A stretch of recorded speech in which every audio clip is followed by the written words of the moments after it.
Welcome to another edition of the AfterBuzz. Hopefully, everybody is doing great, grand, and wonderful here today.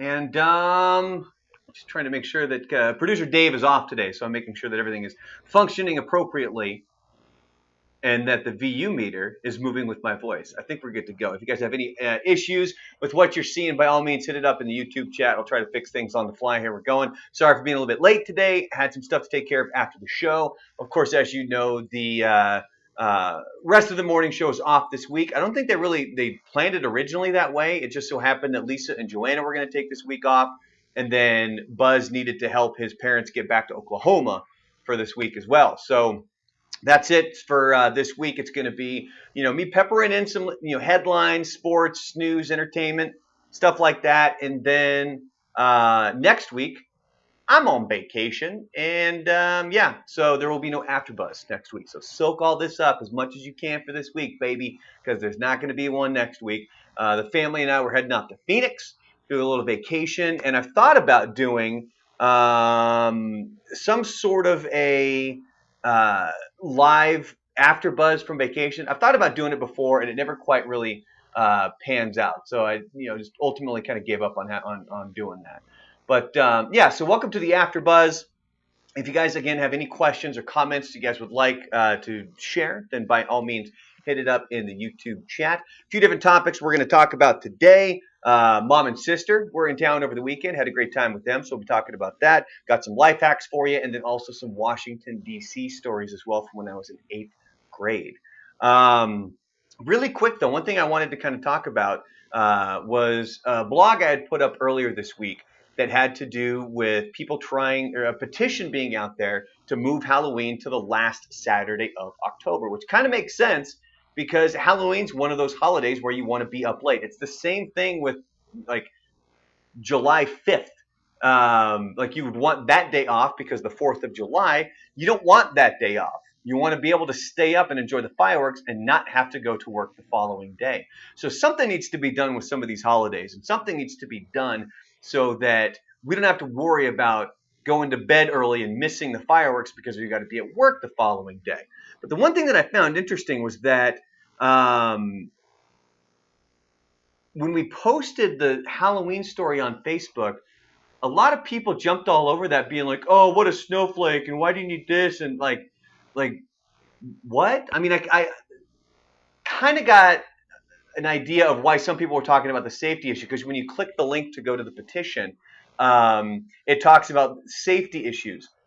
Moving Halloween to a Saturday has nothing to do with safety. You're going to have the same issues if it's within that same week period. It's not going to matter. My whole planning is the fact here that moving it would be so that if it's on a Saturday, you can go trick-or-treating with your kids, you can stay up late, you can party, and you don't have to worry about the following day having to get up because it's a Sunday, unless you're going to church or you work on Sundays. But then again, you're probably used to that at that point if that's what you got to do. But I'm all for it. I am 100% for moving Halloween to the Saturday. But I just noticed that what was really interesting on the Facebook page is there seemed to be a lot of conservatives pissing and moaning about liberals wanting to petition for something, and it's like, dude, shut the fuck up. This has nothing to do with that. Like, you're so bent out of shape, like your mindset is so far into that, you're making the argument that's not there. Literally, the argument is it's a lot easier for everybody for it to be on Saturday. That's it. It has nothing to do with party lines, you fucking jackasses. But I guess that's just the way people's brains works, where you're so embedded in your own arguments, you never want to get to the correct answer. You want to be right, which is one of the major problems I have. And clearly, it's one of the things that you guys have heard about here on the AfterBuzz. I don't give a shit about being right. I give a shit about finding the right answer. And that's all that matters. But vast majority of these people who chimed in on Facebook, you can tell that they're the kind of person who wants to be right no matter what the argument is, and they're unwilling to budge because, well, I got to be right all the time. Go fuck yourself. Those are the kind of people that are an absolute waste of time. But anyway, if you want to go check it out, head on over to Facebook. Anyway, so let's jump right into some stories here. I had the mom and sister in town for over the weekend. And it was an absolute ton of fun. We had been planning this thing for a while. In case you didn't know, a few months ago, my mom's boyfriend did pass away, and one of the things that had kind of popped up and that I had mentioned to her is just as a getaway, like come down to El Paso, see the family, come hang out with us, and have a good time. My dad was even cool enough. He stepped up and he told my mom, he's like, hey, if you and Kelly want to go down to El Paso and visit Brandon, I'll pay for the plane tickets. And so he, was a pretty cool move on his part. And one of the things that we tried to plan it around was a Chihuahuas game because I wanted to show them Southwest University Park because it's a great ballpark. If you don't live in El Paso, if you've never been there, it is an amazing ballpark. It's perfect for the Chihuahuas. It's a fun experience going out there. It's even a good atmosphere for locomotive games. It's just that some of those seats aren't ideal because that stadium was not built to hold a soccer team. They're going to have to do something else for the locomotive. They cannot stay at Southwest University Park. But we went to the game and super high scoring matchup. I think the final was 20-11 or something like that. It was just an insane score, man. And the Chihuahuas came out like gangbusters. Like they jumped out to a huge lead early on, and then it just fizzled away. Las Vegas Aviators came out there. I lost count of how many home runs. I think Kaplowitz said on Monday when he came in on the show that there was 10 home runs hit by the Aviators that day. And it wasn't even just, oh, these balls are barely leaving the ballpark. I mean, these guys were hitting absolute missile shots out of the ballpark. There was some that were bouncing off the big dog building out there in right field, and there was a couple that left the entire ballpark, like went over those buildings out onto Santa Fe Street. So they just hit the shit out of the ball that day, and it was still fun though. We still had an absolute blast. And then over the weekend, they were staying at a hotel near my house, so we got to go swimming. And I got to tell you guys, I'm so stinking proud at this point. My kid is swimming, not completely, but she's actually starting to move because what would happen is that if she learned you're supposed to be doing this kind of a thing, she just kind of like slap the water and stuff, and she's not realizing that you need to actually, you're kind of pulling yourself in the water, and then the way you kick, you're supposed to be propelling yourself. And we were talking to her instructor, this was a couple of weeks ago, and the instructor said flat out, from what we've noticed, just give kids pool time and they'll work it out on their own, like just being in the water, getting them comfortable with it.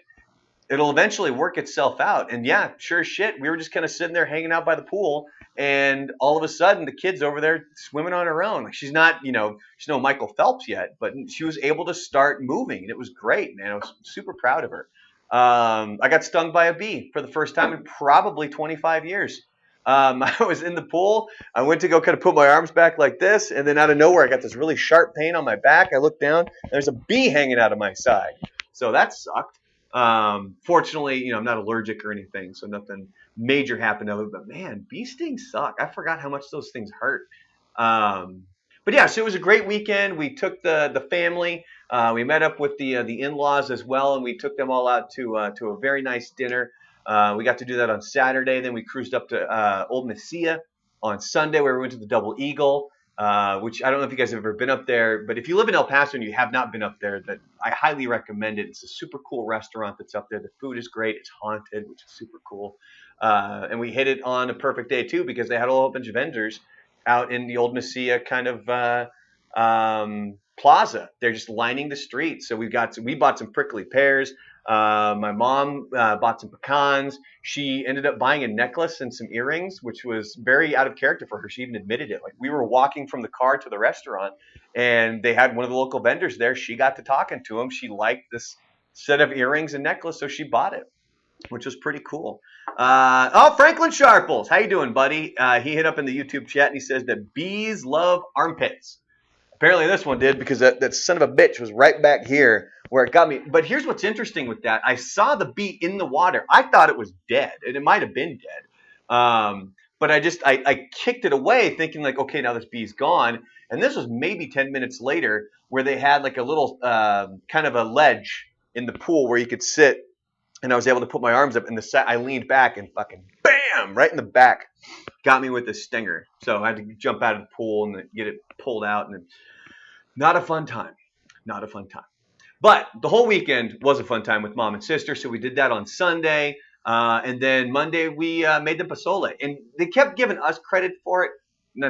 Me and the wife, yeah, we did some of the cooking. The hard part was done by my mother-in-law. She's the one that made the sauce. She's the one that went through the painstaking process. She's the true cook behind this stuff. So we cannot take any credit for the pozole that we made on Monday, because truly the main ingredient, the core ingredient, came from my mother-in-law.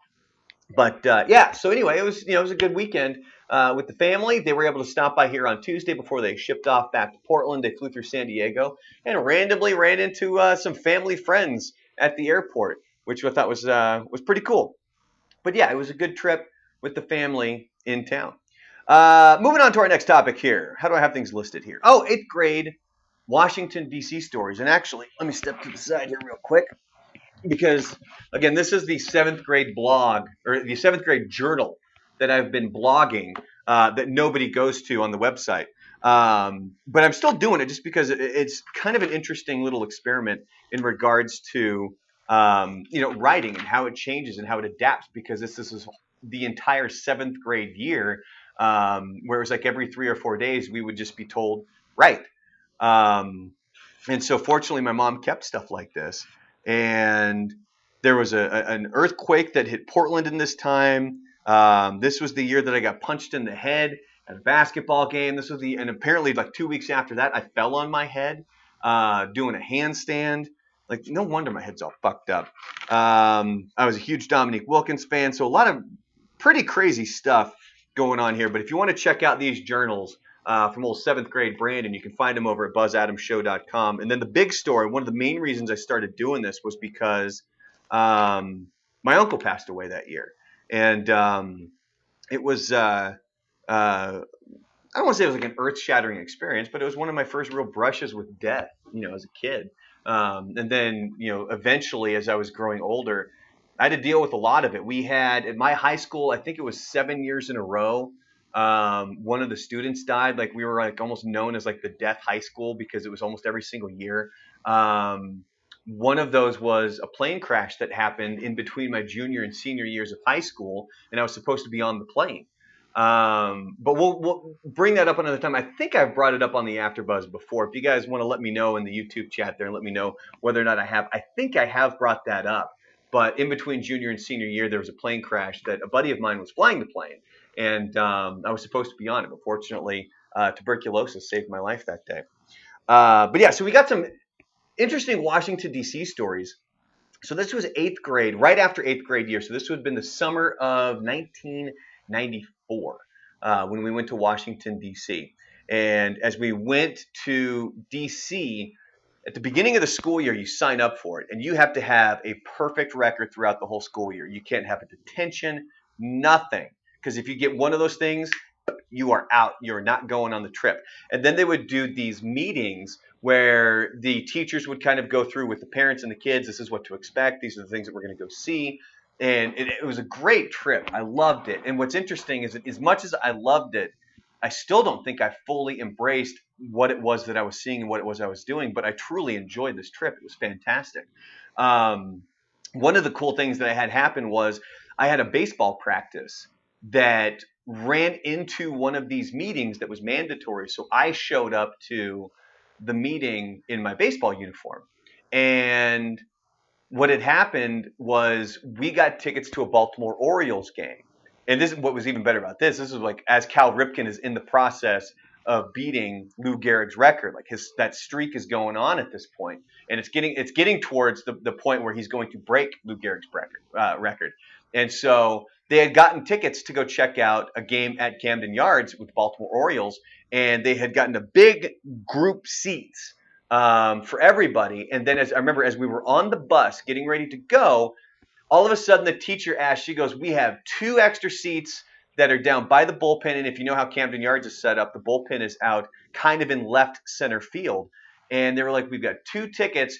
Who wants those?" And everybody raises their hands up. And I was just kind of like, all right, fine. So I raised my hand up, and the main teacher, who was my teacher all year, calls my name out, and she's like, "Brandon, you get these extra seats. You get and pick one of your friends, and you guys get to go sit in these seats." So we did. We get to sit there. We're hanging out. Like the pitchers would come over and talk to us, the catchers and all like the coaches that were in the bullpen at the time. It was super cool. And then I got to talking to the teacher after the fact, and she said flat out, she goes, when we were able to get those seats, she goes, I had them kind of earmarked for you specifically because you showed up to that one meeting in your baseball uniform. So it was already kind of predetermined that I was going to be the one that was going to get those tickets, which was, I guess, cheating, but maybe not. I don't know. It was still kind of cool. But no, it was an absolute. It was a ton of fun. Some of the other kind of crap that happened on this trip was just insane, man. I mentioned this one last week. I spilled my entire drink in my lap, and they warned us ahead of time at these meetings: have a change of clothes before you end up or in your carry-on bag, not your checked baggage. Have one change of clothes in your carry-on bag because you never know what's going to happen. Your bags could get lost, and then your SOL. You ain't got no clothes, man. But I needed it because I mean I dumped this whole goddamn thing. It was all, my shirt, shorts, underwear, everything. Fortunately, I had that change of clothes, and I went and swapped it out in the bathroom and came back. And the teachers even asked me, like, what are you doing? Like, why did you change clothes? And I had to explain to them I completely just dumped my entire drink in my lap. I remember it was the vast majority of people on this trip was girls. It was, I think there was 8 boys total. And it was kind of in two groups. There was the four in mine. It was myself, my buddy Scott Roten, Roy Eason, and John O. There were the four, and we all roomed together. And I remember one of the weirdest things from this 8th grade trip. We were allowed to roam the city and just do whatever we want. Like it's so weird to me that we were allowed to do this because I don't think there's any chance in hell that they're allowing 8th grade kids to go do this now. Even though technically crime is down and the chances of something bad happening is less than it was then, still, it just seems really weird. There was at one point I remember we were at a mall, and oh God, what was it? A Hooters, because at the time we didn't have a Hooters in Portland, so we went by and all we see are these chicks with these huge boobs, in the short shorts, and we're 14-year-old boys and we're like, oh, this is amazing, this is so cool. But we were too chicken shit to go in. We thought it was like a strip club. We honestly thought you had to be 18 to get in. So all we did was sit outside. Or it wasn't necessarily that you had to be 18 to get in. You had to have like a guardian with you in order to go eat at Hooters. So what we did was we went to, and it was kind of near the food court. So we went to the food court, bought our own food for lunch that day, and then there was a group of tables outside of the Hooters, and we just sat at one of those tables looking into the Hooters at that time, which was just, yeah, that wasn't awkward at all. But yeah, so that was weird. And then there was another time as we were kind of walking around, we were in these areas where you could, like the Smithsonian and stuff, where you could kind of bounce around and see a bunch of different things. And I don't even remember where we were at this point. I just remember being on the streets of Washington, D.C., and this guy came up to us about selling this necklace. And we were like, okay, fine. So this guy's asking for like $100, and the four of us are like ganging up trying to whittle this down to where I think I got the guy down to, God, $5 or something like this. And there's something either it's stolen or it's fake. Something's going on with this necklace. But I'm like, for $5, I'll pay for it. And then my buddy John jumps in and he's like, oh, I'll give you 10. I'm like, dude, you totally just undercut me. So anyway, so he spends $10 on this necklace. He buys the necklace, and then we get to talking to the guy, and we're like, "Look, do you have any more of these? We would buy more." He's like, "Oh yeah, I got a whole shipment in, man." He's like, "I'm just trying to get my own store running." Like the guy's full of shit. Like we're 8th grade kids, don't have a goddamn clue about the world, just getting taken by this dude on the street. And so we told him, we're like, "Okay, so tomorrow we're going to be in the same area. Come back with more, and we'll meet you here." We went back. Dude never showed up. And we didn't even really expect him to. Like, we just randomly showed up, walked by it, or we went near it looking for him, and no, that dude wasn't there. Eventually, John's neck turned green because that necklace was not real. But he spent like $10 on it or something like that. And one of the other stories, one of the big things that I remember is this is when I first got back into music. When I was a kid, loved music. I mean, I was hardcore into it. I was a huge Queen fan, Billy Idol, Twisted Sister, stuff like that. When I was younger, MTV. I mean, dating back to when I was like 1.5 years old, listening to Queen in our living room. But I remember my dad had bought Pink Floyd's The Wall on CD, and I had a cassette tape or a cassette player that I took with me to Washington D.C. and I listened to Pink Floyd's The Wall. I don't know how many times. It was, I mean, every time we were on the road, and you're on the bus for, pretty good chunks of time as you're driving to and from things because, you're going to Baltimore and you're going to DC and all these other areas. So you've got 30, 45 minutes when you're on the road at some point. And I just remember I listened to that thing over and over and over again. And it was to the point that I don't think the cassette player broke, but the sound sucked. And I was tired of it. Like I was like, I want some, like better quality. So I took some of the money that I had been given for my trip and I bought a Walkman while we were at that mall, the one where we were sitting outside Hooters. I went and bought a Walkman, and I remember one of the teachers came back and we all had our bags of shit that we had bought. And I remember she asked me, and she was like, "Oh, what did you get?" I was like, "Oh, I bought a Walkman." And she was like, "Oh, she's like, I don't understand why you kids do that. Why don't you get something you can only get in DC?" And I still don't regret it to this day buying that Walkman because I got a lot of use out of that damn thing. I was able to listen to Pink Floyd's The Wall over and over and over again with no issues, with better sound quality because I bought this Walkman. And it didn't bankrupt me. I was still able to buy other things. I remember we went to the Hard Rock in DC and I had a whole bunch of cashier's checks. And what you had to do is basically they put us all in a line to go into the gift shop. And when you would do that, they had a guy who would come and check, and you would sign over the cashier's checks to them, and then they would give you the cash. And I'm looking at how much things are, T-shirts and stuff like that, and I think I was going to get like 4 items or something. It was a lot of money. And so I gave the guy the cashier's, and he even asked me, he's like, "Are you sure you want this much?" And I was like, "Yeah," because I already knew in my head I wanted that, and that, and I knew how much money it was, and sure shit, that was pricey. It was pretty expensive. No idea what happened to any of those T-shirts. I think I bought myself a tank top because I was that cool dude that wore tank tops back in the day. Maybe I'll bring that back. Should I start wearing tank tops again? No, I should not.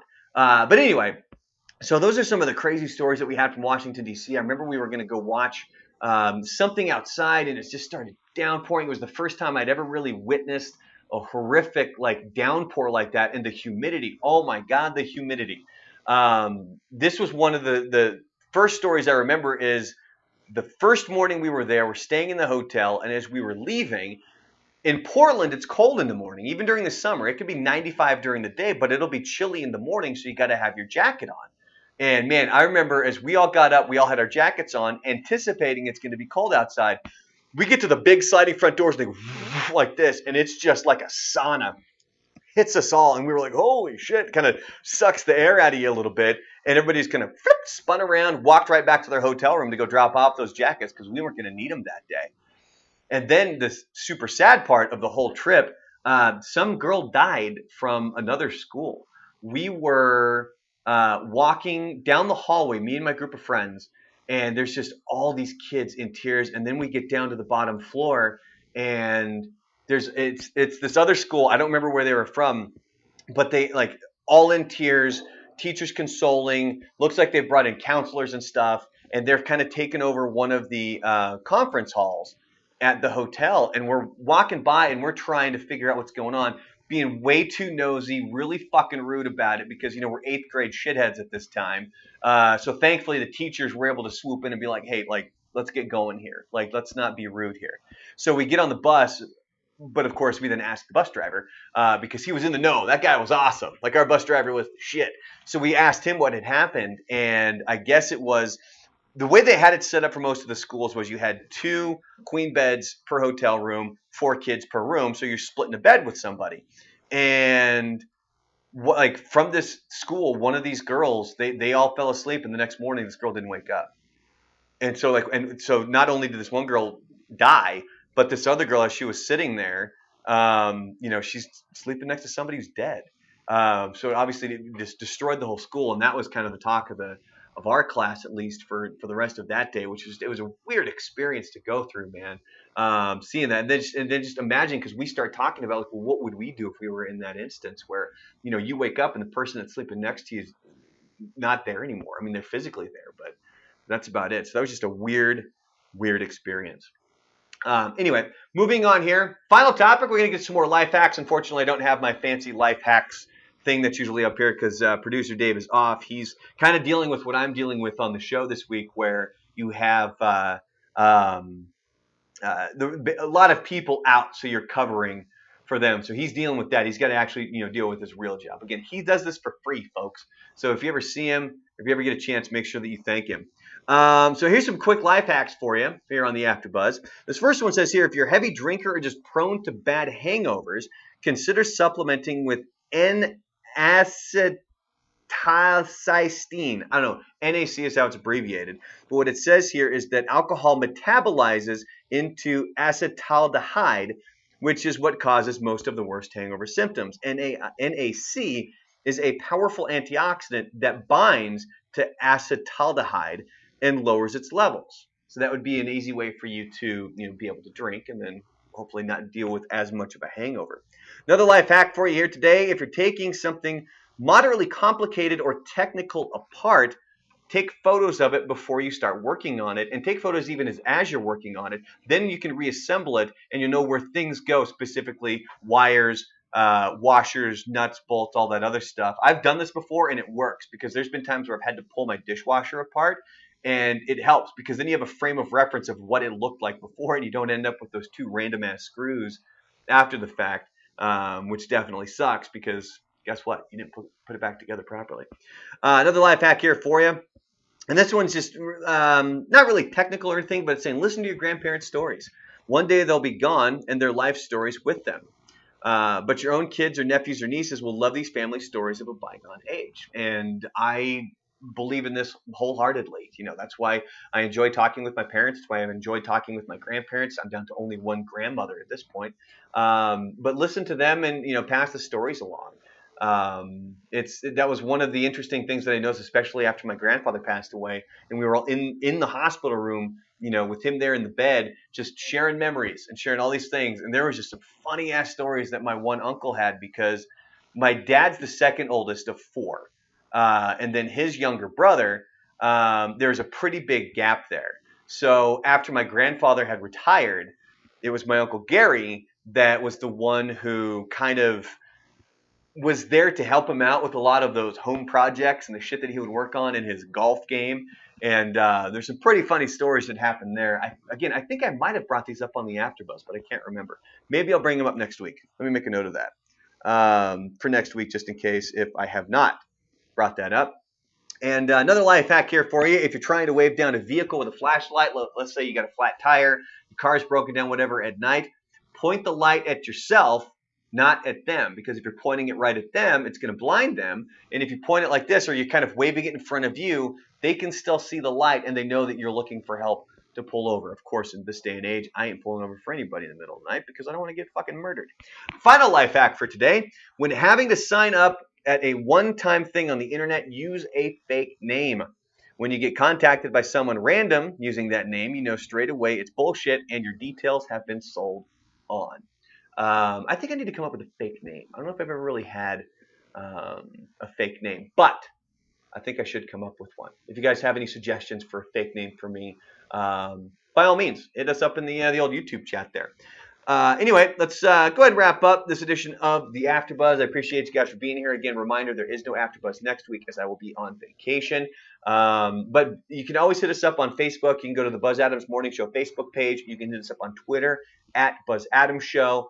If you would like. Don't forget about the podcasts. We do have the Buzz Adams Morning Show podcast off for most of this week, but the Chris Cale interview, the bassist for Five Finger Death Punch, and the Tommy Bext interview, the lead singer of Bad Wolves, those will be going up most likely tomorrow for the podcast, just as there's some fresh material up there for you guys. And you can subscribe Apple Podcasts and Google Podcasts for the Buzz Adams Morning Show podcast. There's also Rockstar 101. New episode went up on Monday, and it's all about the Papa Roach tube socks story. I'm not sure if I think I've teased it here. I may have talked about it here, but we talked about that, and then Shim starts talking about a story how he got left behind at a gas station. They ended up, there's a trick that they have, and you kind of heard it when I was interviewing Chris Cale on the air earlier this week about how Shim had gotten left behind, and there's kind of a secret that they had to inform the bus driver that not everybody is back on the bus yet.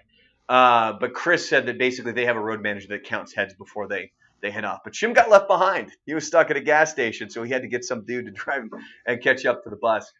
So that's available now: Spotify, Apple Podcasts, and Google Podcasts. Be sure to check that out. It's Rockstar 101. I'm trying to get those things up every single Monday morning now, so we're going to be a little bit more consistent with that. Things have been a bit rocky with that because Shim was on the road, bouncing back and forth between the United States and Australia makes it really difficult because when he's in Australia, he's like 18 or 16 hours ahead of us or something like that, which makes it just a huge pain in the ass trying to figure out our schedules to record. As always, here the After Buzz. If you're not watching this live, we do this every Wednesday at 10:30 Mountain Time, right here on the KLAQ YouTube channel. So make sure that you're clicking subscribe. You're hitting the old bell there to get the notifications when we do go live, and also make sure that you're giving it the old thumbs up so that we get the likes and stuff. And then the other one, we also have What the Buzz podcast. That's one that Emily and Joanna do, and you can find that over on Spotify as well. On that note, hope you guys all have yourselves a fantastic Wednesday. We'll be back tomorrow morning with more best stuff for the Buzz Adams Morning Show. I'll keep you updated with a lot of the headlines. One of the ones I talked about today was that lady who helped save that guy from suicide by reciting some Linkin Park lyrics. It was a really cool article. And if you want to check out the whole story, just head on over to buzzadamshow.com. And by all means, just go to buzzadamshow.com because we put a lot of stuff up there daily. Click the links and go check out the stories. We try to give you guys a mishmash of different things. I found a really cool video yesterday of a guy. The video editing was great, and even the guitar play is great. And it kind of brought me back to one of the episodes of Rockstar 101 that we did, where it was the big four of grunge. If you could pick one or you had to rank all four, how would you rank them? But what this guy did is it's just the guitar riffs from Pearl Jam to Soundgarden to Nirvana to Alice in Chains. It's a really cool video, and I shared it up at buzzadamshow.com. So if you get a chance, head on over there, buzzadamshow.com, check out the links, and comment on them as well. But on that note, no After Buzz next week. We will be back in 2 weeks. I am gone all next week, but the show will be back live as Buzz, Joanna, and Lisa will all be back. And then for the rest of this week, headlines with me, as well as some best of stuff peppered in. So have yourselves a fantastic Wednesday. Hope you guys have enjoyed this edition. I'm trying to slowly, kind of manually do things over here without producer Dave. But on that note, peace out. Have yourselves a great Wednesday. See you tomorrow morning, 5 a.m. Mountain Time, bright and early for the Buzz Adams Morning Show.